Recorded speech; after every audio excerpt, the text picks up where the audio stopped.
Bonjour à tous, aujourd'hui on va faire une vidéo plutôt spécialisée sur l'écréant et sur la guerre des méthodes. Donc la guerre des méthodes, c'est un courant dans l'éducation physique qui a existé au début du XXe siècle, donc qui a pris naissance notamment donc au début du XIXe siècle, XXe siècle pardon, dans les années 1920 jusqu'aux alentours des années 60, fin des années 50, où l'une des méthodes a pris le pas sur les autres. Mais il y a eu une guerre, c'est-à-dire qu'il n'y avait pas une seule méthode qui s'imposait en éducation physique. C'est-à-dire que l'éducation physique en tant que concept se nourrit de personnes qui la conceptualisent, qui se basent sur des théories qu'ils ont eux-mêmes façonnées ou qui puisent sur des modèles de référence étrangers. On pense notamment au sport ou encore aux théories hébertistes ou suédoises avec Tissier. Donc cette guerre des méthodes, elle aura été surtout institutionnelle, c'est-à-dire qu'à l'extérieur du champ de l'éducation physique, il y avait des acteurs et actrices de l'EPS, des théoriciens, des personnes qui ont pensé le sport et l'éducation physique, qui préconisaient ou du moins euh, avaient théorisé, avaient un parti pris sur ce que devrait être, sur ce que doit être l'éducation physique. Donc ces tenants, ces acteurs, ils sont différents, donc avec la méthode naturelle de Georges Hébert, la méthode suédoise de Tissier et la méthode sportive qu'on peut plutôt rapprocher de Baquet. Donc cette guerre des méthodes elle prend pied au sein d'un contexte donc, qui est surtout sanitaire.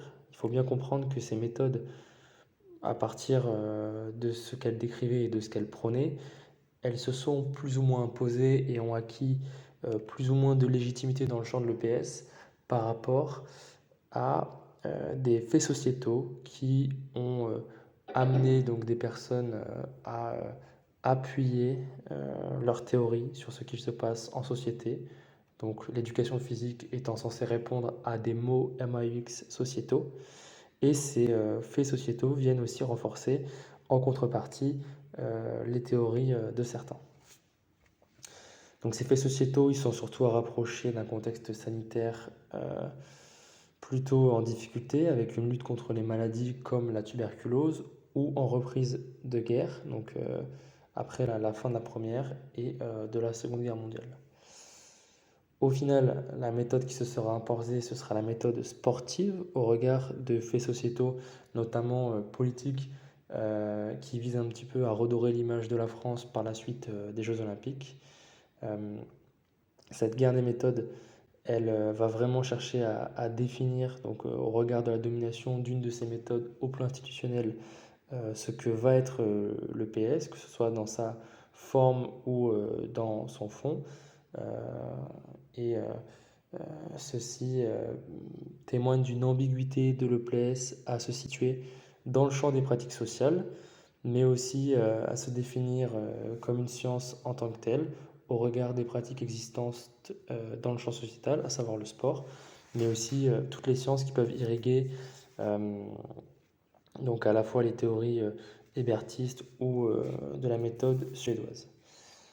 Donc maintenant, on va essayer de dresser un petit récapitulatif de chacune des méthodes.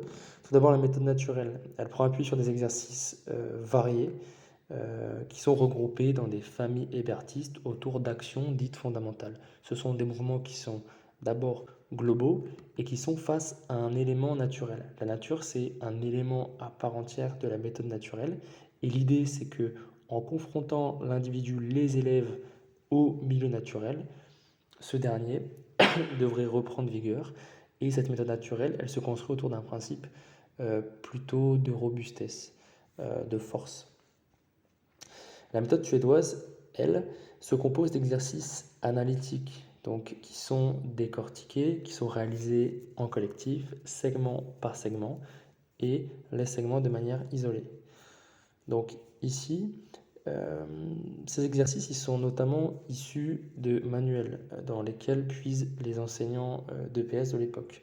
On peut dire que ces exercices se retrouvent autour d'un principe rectificateur. Pour terminer autour de la guerre des méthodes, la méthode sportive.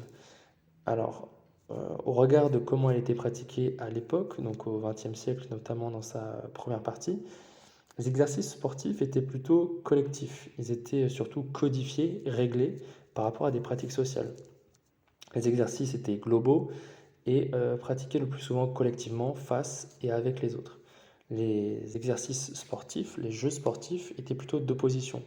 Il y a un principe qui est plutôt ludique, compétitif, donc qui va le devenir de plus en plus. De plus en plus, la compétition va s'ancrer dans la pratique sportive en EPS, mais aussi hors d'elle, dans les faits sociétaux. Pour ce qui est des liens avec